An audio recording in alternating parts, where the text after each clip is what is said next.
Ecclesiastes chapter 4.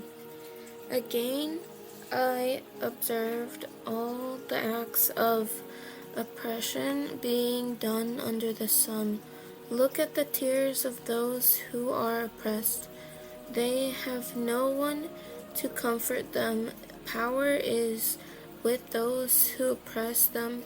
They have no one to comfort them. So I commanded the dead who have already died more than the living who are still alive. Better than either of them is the one who has not yet existed, who has not seen the evil activity that is done under the sun. I saw that all labor and all skillful work is due to one person's jealousy and of another. This too is futile and a pursuit of the wind.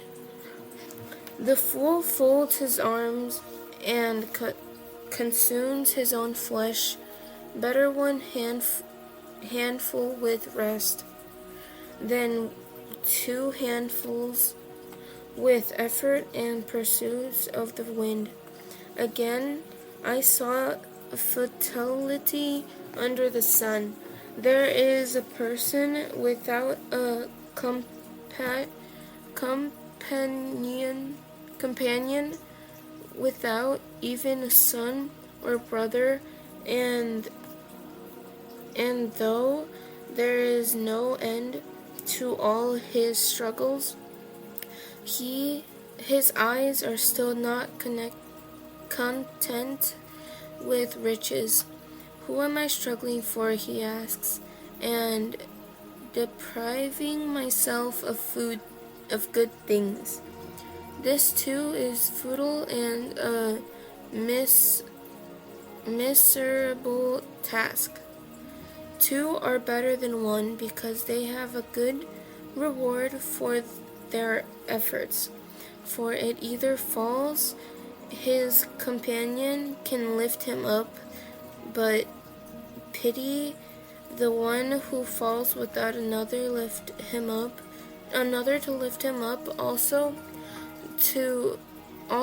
if two lie down together, they can keep warm, but how can one person alone keep warm? And if someone overpowers one person, two can resist him. A cord of three strands his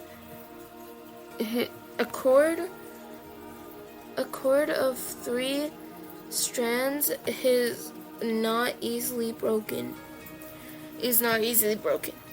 Better is a poor but wise youth than an old but foolish king who no longer pays attention to warnings, for he came from prison to be king, even though he was born poor in his kingdom. I saw all the living who move about under the sun follow a second youth who succeeds him.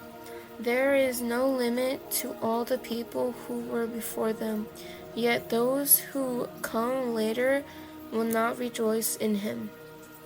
This too is futile and a pursuit of the wind. Ecclesiastes 5. Guard your step when you go down to the house of God. Better to approach in obedience than to offer the sacrifice as fools do, for they ignorantly do wrong. Do not be hasty to speak, and do not be impulsive to make a speech before God. God is in heaven, and you are on earth. So let your words be few, just as dreams accompany much labor, so also a fool's voice comes with many words. When you make a vow to God, don't delay fulfilling it, because he does not delight in fools. Fulfill what you vow.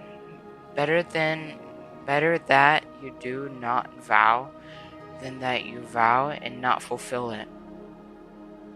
Do not let your mouth bring guilt on you, and do not say in presence of the messenger that it was a mistake.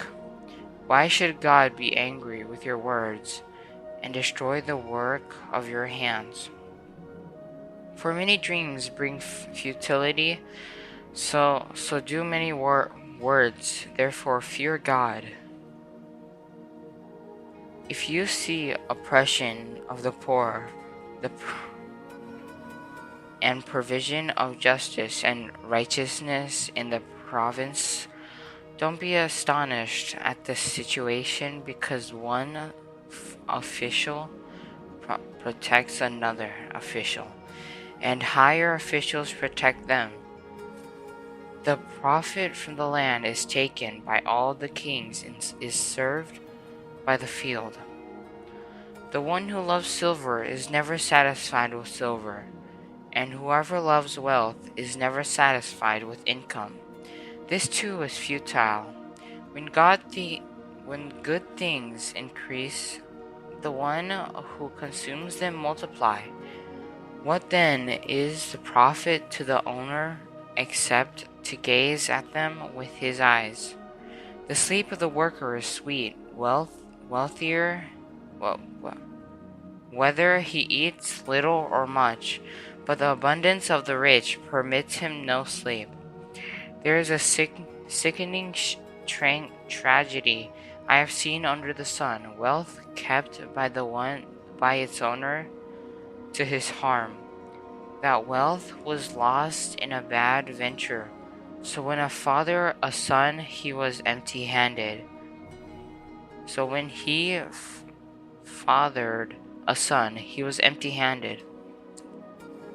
As he came from his mother's womb, so he will go again, naked as he came.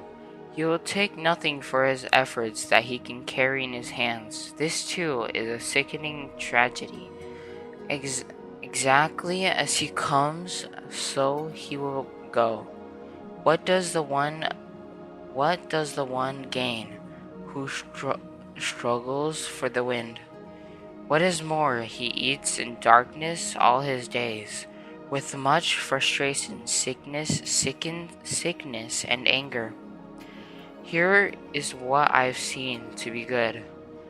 It is appropriate to eat, drink, and experience good in all the labor one does under the sun during the few days of his life God has given him, because that is his reward. Furthermore, everyone to whom God has given riches, the wealth he has also allowed him to enjoy them. Take his reward and rejoice in his labor. This is a gift of God, for he does not often consider the days of his life, because God keeps him occupied with the joy of his heart. Ecclesiastes chapter 6. Here is a tragedy I have observed under the sun, and in weighs heavily on humanity. God gives a person riches, wealth, and honor, so that he lacks nothing of all he desires for himself, but God does not allow him to enjoy them. Instead, a stranger will enjoy them. This is futile and a sickening tragedy. A man may father 100 children and live many years. No matter how long he lives, he is not satisfied by the good things and does not even have a proper burial.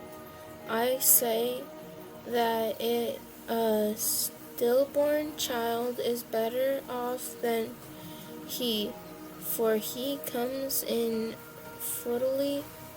futility, and he goes in darkness, and his name is stored in darkness. Though a stillborn child does not see the sun and is not conscious, it has more rest than he. And if a person lives 1,000 years twice, but does not experience happiness, do not both go to the same place? all of the person, all of a person's labor is for his stomach, yet the appetite is never satisfied. At what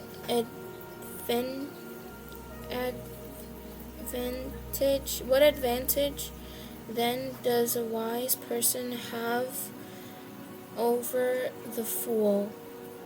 What advantage is there for the poor person who knows how to conduct himself before others? Better what the eye see than wandering desire.